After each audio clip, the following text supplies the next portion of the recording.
instead have this mindset of no matter what happens, no matter what girl says no to me, no matter what girl says, ooh, I'm not interested in you in that way, you can handle it and you can recover from it. And that really is, I've said for years that some of the biggest problems we have in our world is men who are not resilient to rejection, men who are not willing to put themselves out there and say, this is what I want, this is what I'm trying to get. And then they're told, no, you can't have that thing you want. And then they just spiral out of control and act out or shut down or whatever it is. Welcome back to the Mindfully Masculine podcast. This is Charles. Okay, in this episode, Dan and I will continue our analysis and review of Dating Essentials for Men by Dr. Robert Glover. And the topics we discuss will include the purpose and nature of anxiety, the comfort trap, overcoming the fear of rejection, managing versus soothing anxiety, the friend zone revisited, the power of immediate action, and realistic expectation and personal growth. Please check out our website, mindfullymasculine.com, to find full audio and video episodes, as well as any news or updates that we find worth sharing. You may notice that we're still struggling a little bit with the audio quality of our episodes. We are in the process of trying to get that straightened out, so please just bear with us for one or two more episodes and we'll get it taken care of. Thanks and enjoy. Hey, Charles, how's it going? Going well. Welcome back. We're going to cover Chapter 5 of Dating Essentials for Men. And this is the anxiety chapter. And man, anxiety is... Why, are you feeling anxious? Now, this is an easy one because there's some pretty basic stuff to understand about anxiety that can, in my experience, almost immediately make it easier to make it less of a limiter of what you experience in your life. And first is this concept that was a big deal when I first heard it. It's not your brain's job to grant you all your make all your dreams come true. It's your brain's job to keep you safe and keep you alive. And so everything that your brain tells you is going to be coming through that filter of, yeah, you don't depend on me for making your life amazing. My job is not to make your life amazing. My job is to keep you alive long enough to reproduce. And that's about as far as your brain, to get it to do anything else, you're going to have to hack it in some ways. You're going to have to convince it that these other things are just as important as your ability to feel comfortable and safe and secure. And if you don't do that, then you're going to be pushed against taking risk or against doing anything new, because familiar discomfort is easier for your brain to pull off than unfamiliar success and making just amazing things happen for you. Yeah. Look at it this way. I just saw this basically the same as Ben Stiller and Along Came Polly, right? He was in insurance. I've never seen it. Oh, really? He was basically, I think he was like a risk assessment for a company. Yeah. He's a CRO. In his personal life, Right. That was because of his job, or basically assess risk. Worst case scenarios. Yeah, absolutely. Don't be that. Yeah, think about it in terms of, it's not the job of your appetite to keep you in good shape. It's the job of your appetite to keep you from starving to death. Because if you start looking at your appetite's job as keeping you cut and ripped, you're just going to be disappointed every day. You've got to figure out, okay, I understand that this is what my body's trying to do for me, and it is trying to do it for you. It's a good thing that it's trying to do, but if you just put it on autopilot without intervening in what those impulses and those instincts are, you're not going to be happy with the results. We live in a culture and a society where if you just let your appetite drive the car, you're going to be significantly overweight because of the food and the things that are available to us. Yeah. And also the lack of required exercise. We don't require exercise to survive anymore. And that the big difference is we don't need to go running for miles and hours in order to find food and then carry it back, and all the weight that we have to carry, all that stuff. We don't have to do that anymore. So the appetite was developed basically to combat all of the physical exercise that we were doing. Because if we didn't basically we waste away, we wouldn't have energy to go hunt the next day. Or gather, or whatever it is, where you're out, just walking around all day, even just the gathering part of things, if you're hunting, is very demanding on body if you're doing it all day long. So that's, I think, the problem we run into is our activity levels have dropped significantly over time. Yeah. And so we've got these mechanisms inside of our brain just telling us to keep things the same. Whatever the normal is, whatever the status quo is, the easiest way, the surest way to make sure that you survive is going to be to just not rock the boat. And so when it comes to changing up the experiences we have with dating, it's like there's going to be a lot of voices, or at least one in your head telling you, nope, don't do anything new, don't do anything different. Just here are the reasons why this podcast is wrong. Here's the reason why this book is wrong.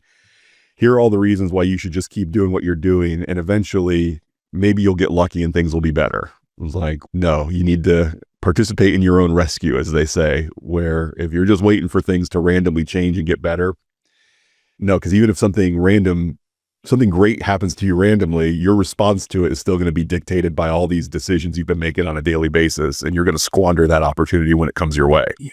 If you're not open to it now, what makes you think you're going to be open to it when it's basically handed to you on a silver platter? Yeah, like when people win the lottery and they've got the financial habits of a poor person, and then they get a couple $10 million, $100 million, they're still going to behave with that money as if they're a poor person because they didn't put themselves through the work necessary to become somebody who can generate and manage that amount of money. Just because you can't manage, you can't manage $100 and how to handle that properly, what makes you think you're going to be any better at managing 1,000? It's not the amount of money that's the issue; it's the management of it itself. Yeah, and my girlfriend and I are going to see the new Captain America movie tonight, and I'm reminded of the first movie where the doctor that gives Steve Rogers the super soldier serum says, part of what this does is it makes you more of what you already are. So it makes bad people worse and it makes good people great. And that is what money or exposure to really great women that are the kinds that you say that you want to date, that's what'll happen. The things that you're bad at, you will get worse at. And that's really anything that induces anxiety does that to you. Anxiety will bring out the cracks in your game. And the things that you're good at, maybe you'll rise up and get even better at, but the things that you're bad at, those will come out and be very clear to you as well. Yeah. But what anxiety mainly does is it stops action. It puts you in a place where you feel like, no, I'm not going to do anything. I'm not going to rock the boat. I'm not going to change anything. And so that way I'll feel safe. And you might be miserable, but you'll be safe too. Yeah. Safe from success, safe from failure. I mean, known as the fight, flight, or freeze feelings. Right. Like that's what anxiety is actually a reflection of or description of. And if you are needing to think about doing things, meaning you have to consciously think about doing things, it's not ingrained in you. It is not something that you practice that often, because the more often that you've practiced, the things that are part of you are not necessarily the things that you need to think about. And if you have bad emotions from your primitive brain, like anxiety, while you're trying to do these things that you haven't practiced very well before, it is going to be extremely difficult for you to do them well. Whereas the things that you've practiced and honed, and it's just become part of who you are, without that anxiety, when that anxiety comes, it's a lot easier to fall back and on your routines and your habits and the things that you are, because you have that. You're not consciously needing to make an effort to think about every single thing that you're doing. Yeah. I'm reminded of one of my favorite scenes from Batman Begins is when Bruce Wayne is training with Liam Neeson's character, Ducard, and he says, your parents' death was not your fault. It was your father's fault. And Bruce Wayne immediately wants to make excuses for his dad. He's, no, the guy had a gun. And the answer is, would the gun have stopped you? No, I've had training. My dad didn't have training. And his character says, the training is nothing. It's the will to act. And so that brings us into the section on Geeks with Techniques, where so much of what we think is limiting us in our ability to go out and meet great girls is, I just don't know enough. If I could just learn what's the right way, what's the right opener, what's the right thing to say, what's the right book to read. Yeah, exactly. Right? Yeah. No, all that is holding you back is the will to get out there and do something new and do something with an unknown result. Go out there and do something where you don't know what's going to happen. You don't know exactly how it's going to shake out, but you're so afraid of that unpredictable result that you're just going to choose not to do anything. And I think that's why it was good that he talked about the abundance mindset in the previous chapter, because if you practice that a little bit, you are now that unpredictable result could be something good. If you don't practice that abundant mindset, the unpredictable result is always in your mind somewhere it's going to be a bad result. I'm not open to it being a good result because there's abundance out there that I'm just not aware of. Yeah, I was recently watching a video on YouTube of a guy who's an actor, and he was talking about auditions and what your success ratio would be. And he's like, I've been doing this a long time. I make a lot of money and I'm pretty successful at it. And if I can get, as a professional who makes a living doing this, my ratio is for every 50 auditions I go on, I book one. And that's me being really good at this. And so that's part of the getting comfortable with the idea of I'm going to go out there and fail at something 49 times before I succeed on an average. So there's going to be days and weeks that are way worse than that. And there's going to be some that are better. Imagine if you approach anything with, okay, I got this audition. I may never get another audition again. This is the only audition I'll ever have. And I've got to book this job. Otherwise I could go hungry. You walk into an audition with that kind of mindset, and I can guarantee that's not going to be the one that works out for you. But if you're okay with, my average is 50, meaning I'm going to have some weeks where I'm doing way worse than that, and some weeks are going to be way, way better, then you can treat each audition as, okay, did I just bring the best I could to this audition? Great. Then that's the success. The success is not, did I get booked for this job or not? The success is, did I give it my best shot, and did I successfully apply the skills that I have? And then if the answer is yes, and they didn't pick you anyway, then okay, great. I wasn't what they were looking for, and that's fine. But maybe the next one will be, or the one after that, or the 50 tries from now will be it. And it's like cold calling. We talk about anybody who starts their own company has to be comfortable with the idea of, I'm going to ask some people for their business and they're going to say no. And it really speak to think about it otherwise, but so much of our brain leans that way. Like, logically, it just doesn't make sense that everybody's going to say yes. Failure needs to be part of the process, and I still struggle with that too. Yeah, me too. With whatever's important to me that I'm trying, right?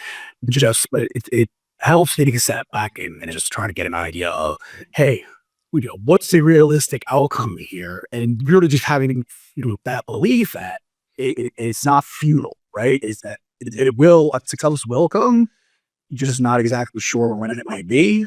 And that is less likely to happen than a failure.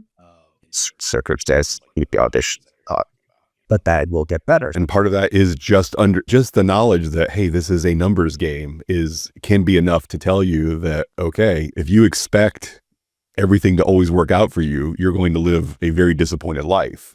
But if you expect, I'm going to fail a lot and still feel okay about myself because that's part of the process, like you said, then that can motivate you to get up the next morning and try it again. It can also put your primitive brain at ease a little bit by saying those things, thinking about those things, digging into those things. You are conscious of processing them, but your subconscious and your primitive brain is actually taking that in. So I think it helped probably put some of that anxiety at ease. Whereas if you don't ever get set back and try to set up your perspective and your intentions and a realistic outcome, every time you fail, it's going to be like a disaster, and you can feel like it's a disaster. Whereas you set expectations in whatever form that looks like, on some level, you make yourself aware of it. I think it's easier to temper your anxiety. Yeah, it's the unexpected failures that hurt us the most, right?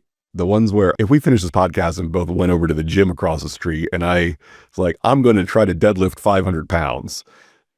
The best case scenario is I just don't do it. The worst case scenario is I really hurt myself trying. Yeah. But if I walked in there thinking, all right, I've not deadlifted in quite a few months. I've never hit 500 pounds, but man, if I don't pull 500 pounds off right now, I'm going to feel really down on myself. That would be ridiculous. That would be silly. And it would be just moronic to think that, okay, I'm just going to go try this brand new thing or this thing. I'm never going to lift unless I can deadlift 500 pounds. Exactly. I'm never going to drive unless I can drive a Bentley. Yeah, it's the same mindset. I'm not, unless I'm going to make this list of my perfect woman, and if I can't date her, I just won't date anybody. It's that same mindset of just setting yourself up for failure and not realizing, okay, no, failure is part of the process, and I can fail at a lot of things and still be okay. And yeah, if you can't get comfortable with the idea of the world's not going to work out the way you would like it to, then that will paralyze you and you'll just do nothing. And people who are paralyzed and spend their days doing nothing, those aren't happy people that you want to hang out with or be by any means. Okay, so he makes a distinction here in this chapter about managing anxiety versus soothing anxiety. I would say that managing does not have a negative enough connotation with the way that he uses it. I think what he's really talking about is fleeing from anxiety or avoiding anxiety, resisting anxiety. Yeah, because managing is a pretty neutral word for me, but the way he's talking about the way people try to manage their anxiety is really, no, they run away from it, they avoid it, they flee from it. And maybe he does that on purpose because maybe we use the word managing in a way that allows us to get away with not actually going forward with the thing that's giving us anxiety.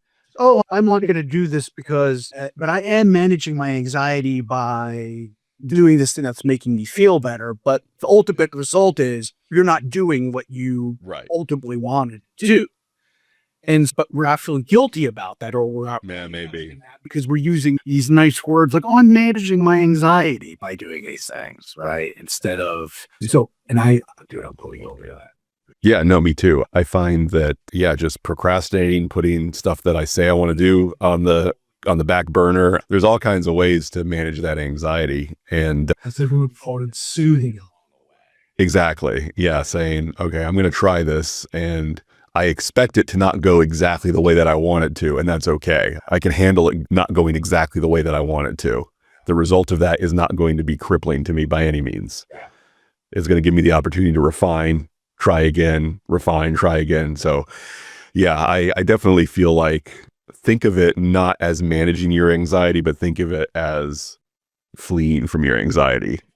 Avoiding, fleeing, put it in a little bit more negative context. Where soothing is fine. Soothing is, I'm going to live with my anxiety and figure out ways to exist through my anxiety. But managing your anxiety is, no, you're not managing. You're running away from it. One of the ways he says we manage our anxiety is by really getting over-invested with a particular girl to the point where we are thinking about her more than we're spending time with her. And as a result, we find ourselves getting into that friend zone situation. And again, that the friend zone is not a place that girls put you. It's a place you put yourself. The only way you get into the friend zone is by being a bit too afraid and a bit too dishonest. Behaving like a friend. Exactly. Yeah. You only get in the friend zone by not being direct and honest about what you want or what your intentions are. And then holding those boundaries if she doesn't agree to them. It's not something she wants. And something you'd be willing to do is walk away from that versus, oh, I'll just settle. She's not, maybe she's not interested in me, but you know what? I'll settle for whatever I can get through any type of interaction or relationship with her. And now you are a friend, but you can't complain about that now. Because you were settling for what she has basically told you, even if you have, presented yourself as you're interested in her romantically, and she's not, I don't look at you in that way, or whatever that might be, or I'm not interested in you that way. Then you decide, all right, you're gonna hang out and be a friend, or you're gonna move on. You have an abundance mindset to know that this wasn't the end all be all, the only possible relationship that exists as a big part of that. Correct. Yeah, and being willing to say, no, here's what I'm looking for, and hearing, nah, I'm not looking for, or even worst case scenario, I'm looking for that too, but just not with you. It's like, okay, then good luck. And then let her go. I think a lot of us don't realize that's actually what we're saying, is that when we agree to just fighting our own needs, wants, and our own boundaries. Basically, we are communicating that this is whatever this is, this relationship, not what I want. I am thinking it's a scarcity world. Yeah, I'll take whatever you offer, I'll take. Right. And so it's like when I say it out loud, like logically now, of course I would be like, no, that's ridiculous. Of course she's not the only person on the planet. But that's not the way when we were in it. It feels Emotionally high, and this is the best person that I'm ever gonna have a chance with. I'm gonna take the friendship, and hopefully at one point I'll talk her into being a girlfriend. And when we were younger, naive, but that's what we would do.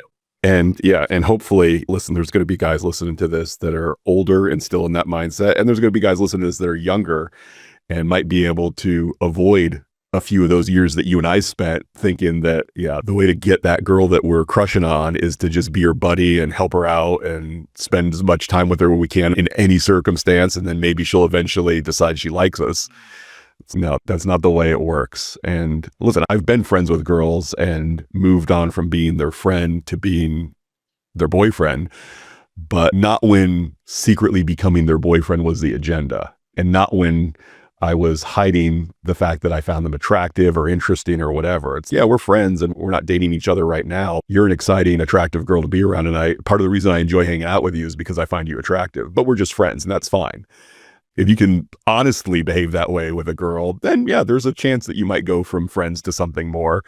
But if you're thinking the whole time of, ooh, maybe at some point she'll break down and decide she might want to be my girlfriend and I'll be able to get what I want from her, that, listen, it's their job to be able to detect that kind of thinking and avoid it, because that's dangerous for them.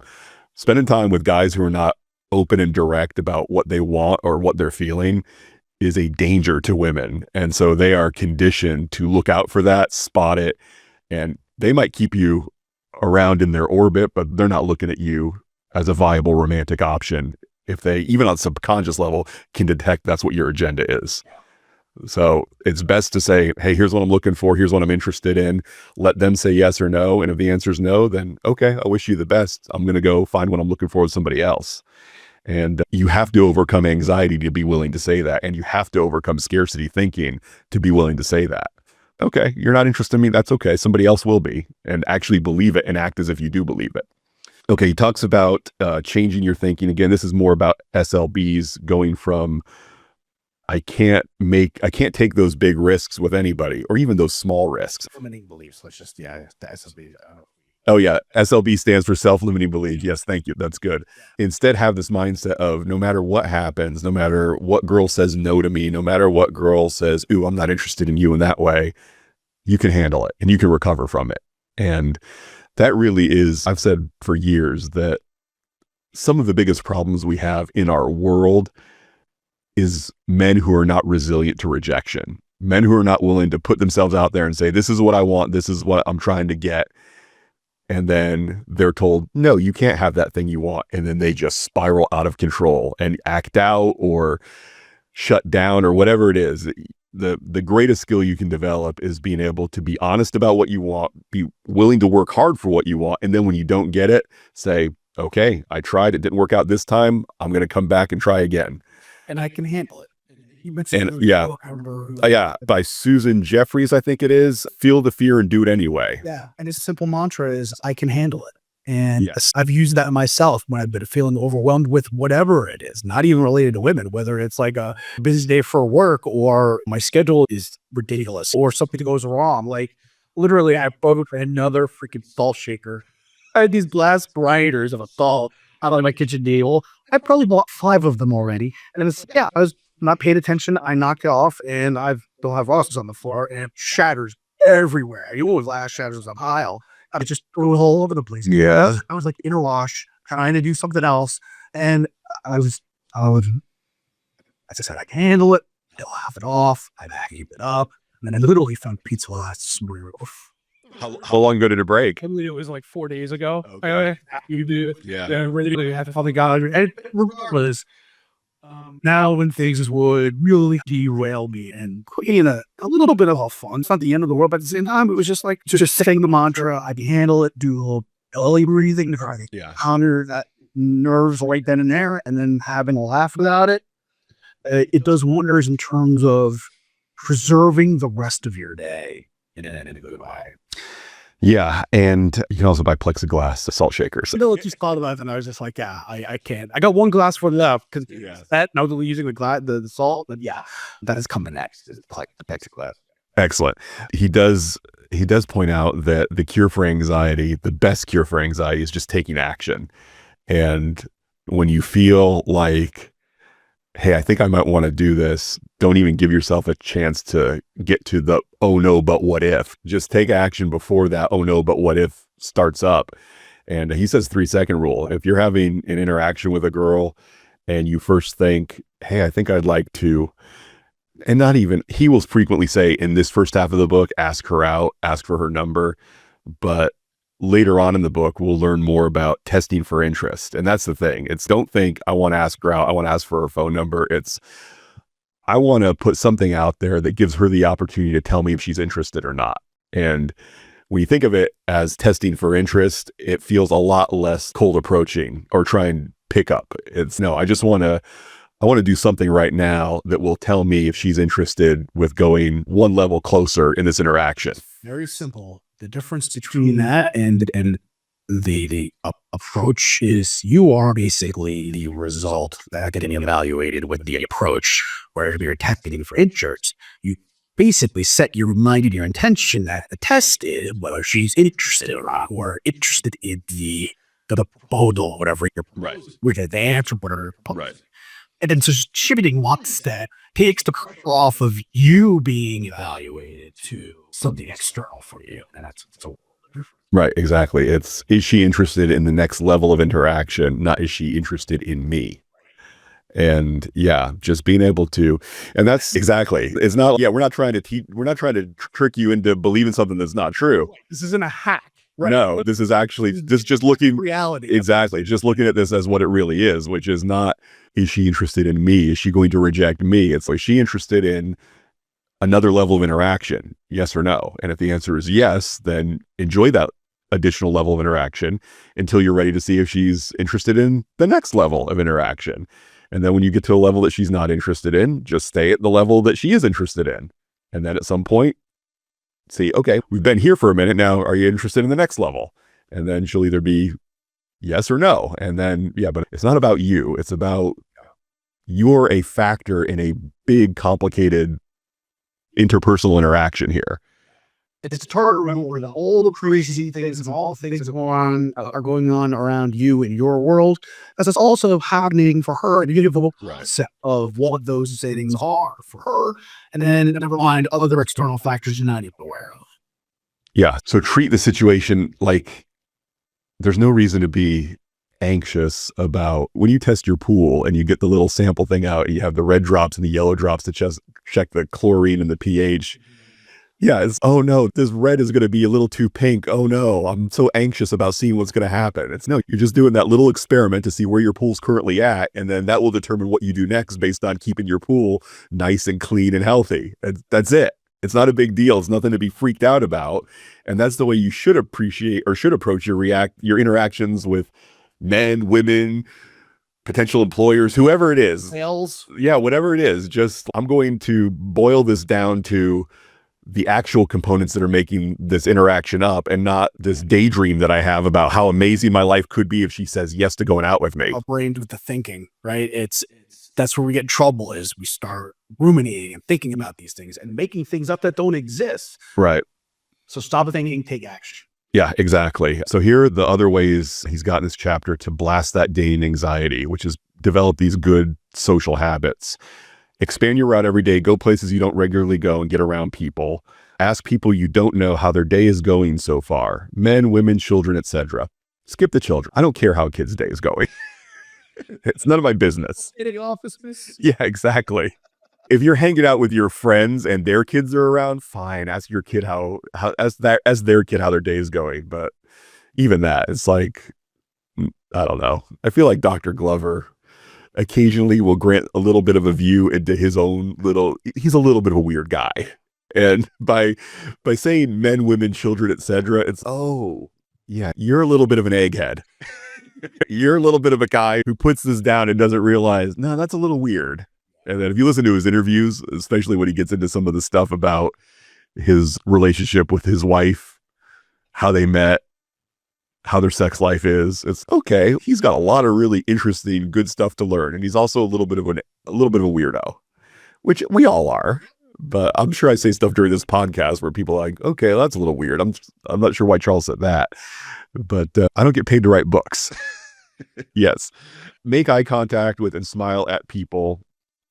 Men, women, children, etc. Again, skip the eye contact with children. Go ahead and just pretend that's not even in the book and I didn't even say it.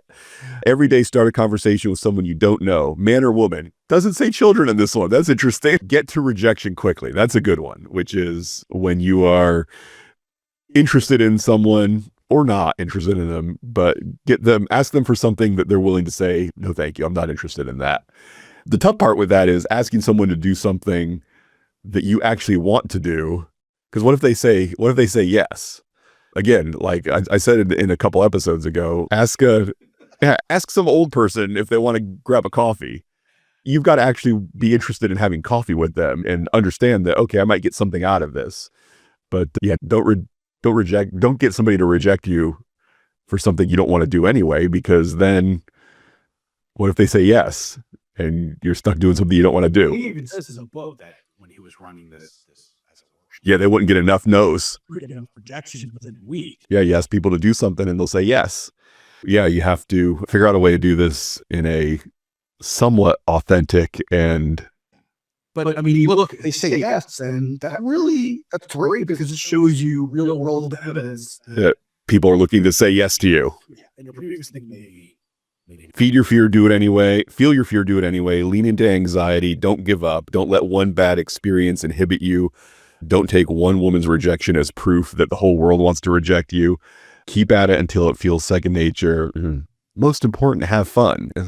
Okay. Are we trying to engage in personal growth, Dan? Or are we trying to have fun? Because for most of us, it's not fun. It's not going to be fun unless we stick with it long enough to get really good at it. It's not going to feel like fun. You and I took dance lessons for a year together. I mean, you were doing it on your own before that, and it never got fun for me. I found it valuable and meaningful in many ways, but it was never fun.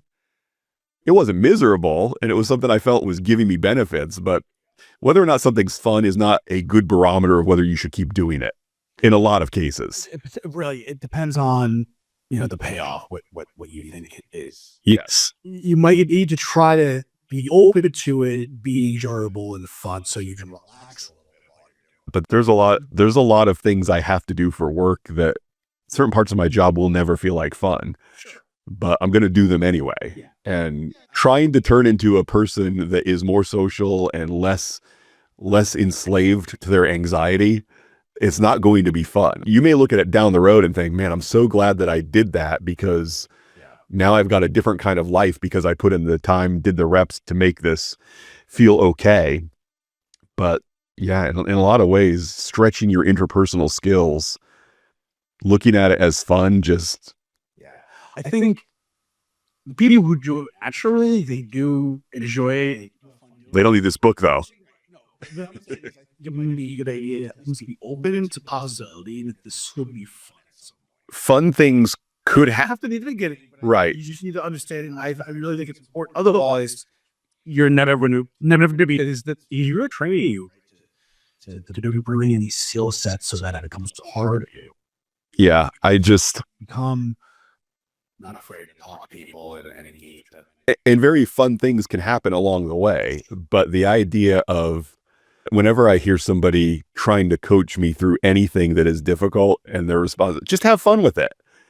It's going to stick with it and get good at it or just have fun with it. Those two are mutually exclusive for me when I'm trying to learn something new. I didn't have fun doing the dancing, honestly, until I got good enough to the point of where I wasn't thinking about it nearly as much anymore. And you can actually use it. I never got to that point. That thing is where you're thinking about the next step, what you need to do. That's when you're able to relax a little bit. You go, okay, now what's going on? Yeah. And that's when it's fun. I agree. I don't think you should say that at the very beginning of something where it's taking so much time and effort and energy to even take the baby steps. Yeah. And so I don't, the part I don't, exactly. I don't like, because I mean, he literally says at the end of chapter 5, the last thing before, here's what chapter 6 is: most important, have fun. Should not be most important. No, it's not. Yeah, because then it's, oh, I did what he said for a week. I didn't have any fun. Therefore, I should stop. He's giving me a pass to stop doing it. I think that's a mistake, because he's coming from the perspective of he's already gone through it and he's the expert and he does it naturally now. So he has fun. Right. So for him, the thing that's driving him to do those things is probably with fun.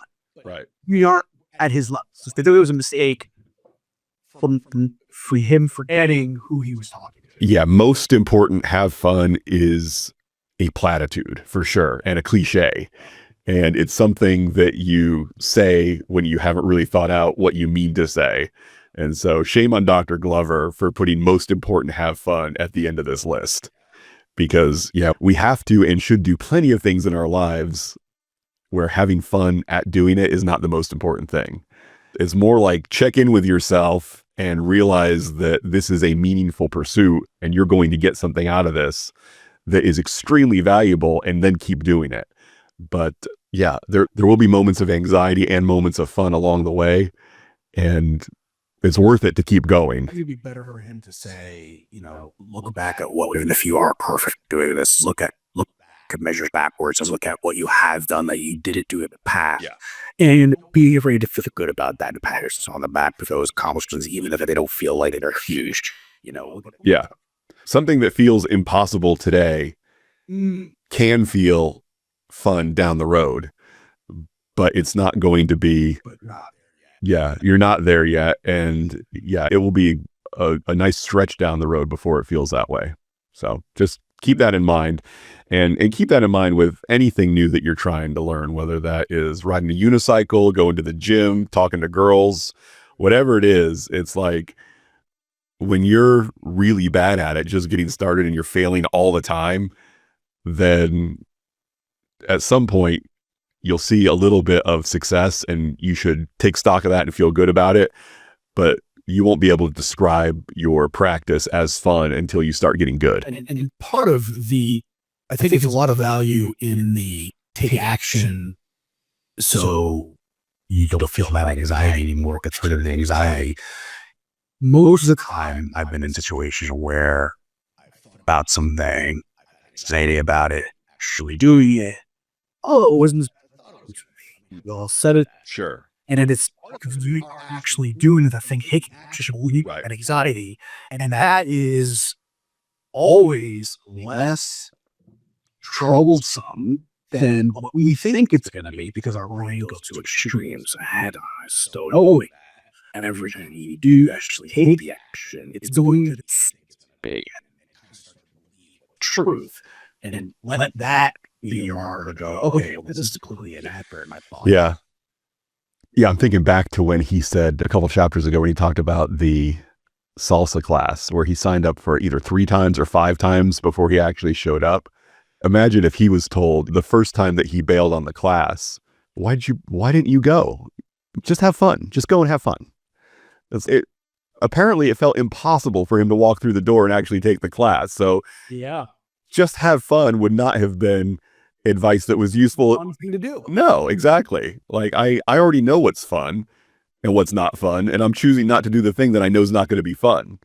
So yeah, I'm bummed out that he's willing to toss that in there in a self-improvement book. And I don't want anybody listening to have the expectation that we know this isn't fun. Like, the reason I don't do many of the things in this book is because they're not fun. I think that's the whole reason we don't do what we want, and we think that you want in it. Exactly. Yeah. I could benefit from walking 25,000 steps a day, and I'm not doing it. I'll just have fun with it. Oh God, that didn't occur to me. Thanks. Why didn't I think of that? Ridiculous. All right. We should call this the Charles Shits on Books podcast, because sometimes I can really focus in on stuff like this. And Let's just take away from all the other good stuff. no, it's good advice. And yeah, it feels like the only thing I'm complaining about is he's got all this good advice for ways to learn how to go out and do hard things that are worth doing.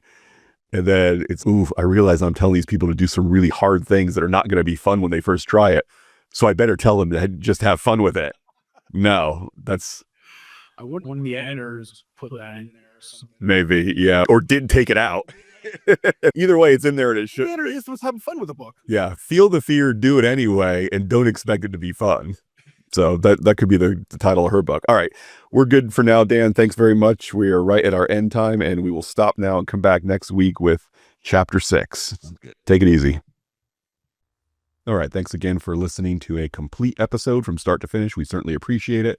Check out our website, mindfullymasculine.com, for our full audio and video episodes, as well as any news worth sharing.